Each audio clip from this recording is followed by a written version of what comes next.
Several years ago, my mother was dying. She was taken to the intensive care in the emergency room, and she was in Ohio. I was traveling, based in Texas, and the family was being called in. Like, this is it. She's leaving us. And it was a hard time, as you might imagine.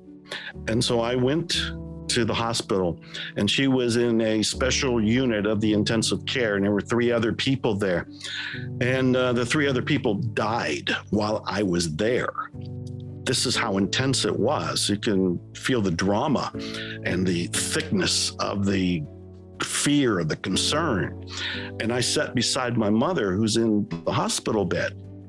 And I'm not a medical doctor. My degrees are in metaphysical science and in marketing. I don't know medicine, so I can't help on that level. And I'm sitting there and I'm upset. I am honest with you. I'm transparent. I was upset. I was concerned. I was in fear. I'm her firstborn. My mother's there. My brothers are there. My sister's there. My father is there. And we're all just kind of shell-shocked. It's like, how do you handle this? What do we do about this? How do you stop this? So I knew that I was not at peace. So I took responsibility for what I was feeling and what I was seeing. And the only thing I knew to do was this Ho'oponopono. So I went inside myself.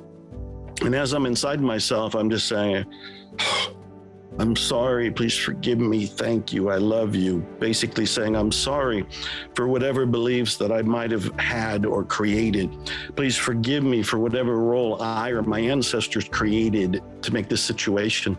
Thank you for healing me and remedying this situation. And I love you for the process. I love you for my life. And I just did it over and over and over and over again. And I did it until the nurses came and said, you have to leave, visiting hours are over, you can come back tomorrow. We all left, silent, shaken, confused. I felt a little better. I can't confess to you that I was totally healed and my mother got up and walked and, everything was sunny again and everything just went back to where it was before.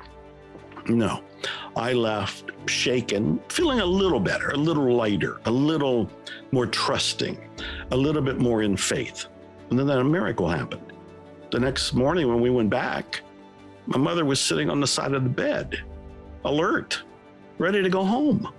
I didn't know how to explain it. Nobody explained it or tried to explain it. We were just grateful for it and accepted it.